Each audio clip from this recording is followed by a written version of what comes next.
अल्लाह का कुरान कह रहा है पुकार पुकार करके, वकुनु मा सादिकीन, सच्चों के साथ हो जाओ। देखो सच्चे कैसे होते हैं।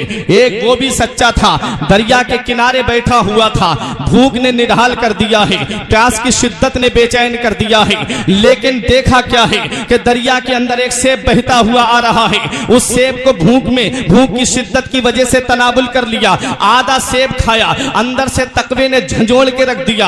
ए अबू सालेह, तूने सेब खाया है, ये सेब किसी बाग का है और बाग किसी मालिक का होगा, तूने मालिक की बगैर इजाजत के सेब खाया है, तेरा तकवा, तेरे तकवे का क्या हुआ। हजरत अबू सालेह मूसा जंगी दोस्त ने जब परहेजगारी की वजह से आप वहां से तकरीबन 10 मील के फासले पर वो बाग था, वहां का सफर करते हैं और जब उस बाग के करीब पहुंचते हैं, एक बुजुर्ग को देखते हैं वहां बाग के अंदर बैठे हुए अल्लाह अल्लाह कर रहे हैं। जाकर के उनको सलाम किया, बुजुर्ग ने जवाब दिया, कहा बताइए क्या बात है। कहा कि मैंने आपके बाग का एक सेब खा लिया है, मैं उसकी माफी के लिए आपके पास आया हूं।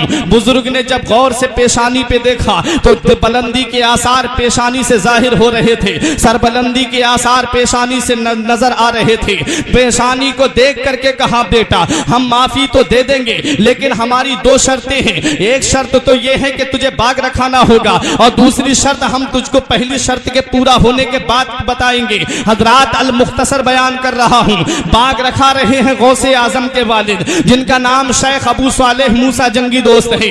बाग के अंदर एक दिन अबू सालेह मूसा जंगी दोस्त बाग के अंदर हैं। गौसे आजम के नाना का नाम अब्दुल्ला सौमई है। उनके कुछ मेहमान आते हैं, आकर के कहते हैं हमें बाग के जरा फल खिलाओ, हम इस बाग के सेब खाना चाहते हैं। गौसे आजम के नाना अब्दुल्ला सौमई ने गौसे आजम के वालिद हजरत शेख अबू सालेह मूसा जंगी दोस्त से कहा जाओ बेटा और मीठे मीठे फल तोड़ करके लाओ, मीठे मीठे सेब तोड़ करके लाओ। आप जब फल तोड़ करके लाते हैं, आप जब सेब तोड़ करके लाते हैं और ला करके जब आपने सामने मेहमानों के रखे, अल्लाह की शानो कुदरत देखो, जिस फल को मेहमान हाथ लगाएं वो फल या तो फीका निकल जाए, जिस फल को मेहमान हाथ लगाएं वो फल या तो कड़वा निकल जाए। मेहमानों ने सेब फेंक दिए, कहा कैसा आपने ये नौकर रखा है, इसे यही नहीं पता मेहमान की मेहमान नवाजी कैसे होती है, इसे यही नहीं पता कि मेहमान के लिए मीठे फल लाए जाते हैं। उन्होंने कहा बेटा अबू सालेह तुझे अभी तक ये पता नहीं चला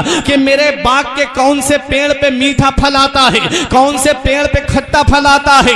अब सुनो गौसे आजम के वालिद की शान, गौसे आजम के वालिद का मकाम। मेरे गौसे आजम के वालिद कहते हैं अरे पता उसे चलता है जो खाता है। मैं जब से तुम्हारे बाग में आया हूं मैंने किसी बाग के फल को हाथ नहीं लगाया है। गौसे आजम के वालिद का जब ये जुमला सुना, मेहमान बोले हम इसकी बात को तस्लीम नहीं करते। तब गौसे आजम के नाना ने कहा तुम इस नौजवान को नहीं जानते, इसकी अजमत को नहीं जानते, इसके मर्तबे को नहीं जानते।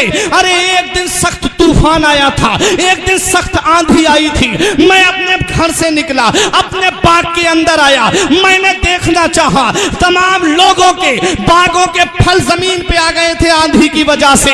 और जब मैं अपने बाग के अंदर आया तो मेरे इस बाग के अंदर ये नौजवान आंधी में अपना चराग जला करके कुरान की तिलावत कर रहा था। सब लोगों के बागों के फल तो जमीन पे थे, लेकिन मेरे बाग का एक फल भी जमीन पे नहीं गिरा था।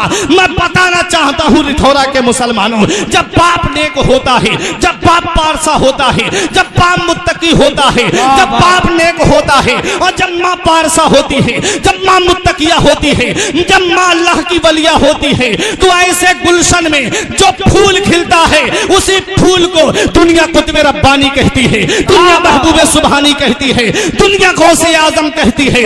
पूरी दुनिया के मुसलमान बरेली के इमाम की जुबान में पुकार करके कहते हैं वाह क्या मर्तबा ऐ गौस है बाला तेरा, ऊंचे ऊंचों के सरों से कदम आला तेरा, सर भला क्या कोई जाने के है कैसा तेरा, औलिया मलते हैं आंखें वो है।